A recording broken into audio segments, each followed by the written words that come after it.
தேசிய ஜனநாயக கூட்டணியில் அதிமுக தொண்டர்கள் உரிமை மீட்பு கழகத்திற்கு 3 தொகுதிகள் ஒதுக்கப்பட்டதாக வெளியான தகவல் முற்றிலும் தவறானது என ஓ பன்னீர்செல்வம் கூறியிருக்கிறார். போட்டியில் செய்தியாளர்களிடம் பேசிய அவர், அதிமுக பிரிந்து கிடந்தால் நிச்சயம் ஆட்சியை பிடிக்க முடியாது என்றார். அருமை அண்ணன் ஜி.டி. பிரபாகரன் என்னுடன் தான் இருந்தார். அவர் என்னை விட்டு வெகு தூரம் சென்று பல வருடங்களாக ஆகிவிட்டது. ஆனால் தொடர்பில் என்னுடன் இன்றைக்கும் தொடர்பில் தான் இருந்து கொண்டிருக்கிறார். ஒரிஜினல் கட்சிக்காரர் முதல்ல இதெல்லாம் தேவையில்லாத சொல்லுங்க.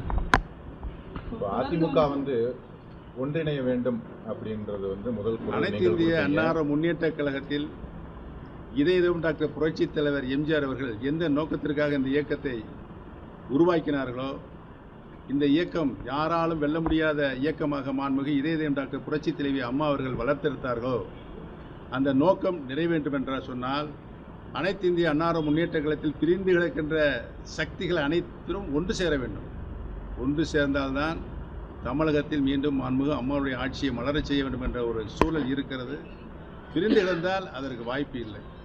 இப்போது அரசியல் களத்தில் தேர்தல் நெருங்கி கொண்டிருக்கின்ற இந்த தருணத்தில் எல்லா கட்சிகளும் இப்போ இந்த ஒருங்கிணைப்பு என்பது அதிமுகவில் சாத்தியமா அப்படின்றது சாத்தியப்பட வேண்டும் என்றுதான் அனைத்து இந்திய அன்னார முன்னேற்ற கழகத்தில் இருக்கின்ற 1.5 கோடி தொண்டர்களுடைய உரிமை குரலாக, மக்களுடைய குரலாக இன்றைக்கு ஒலித்துக் கொண்டிருக்கிறது.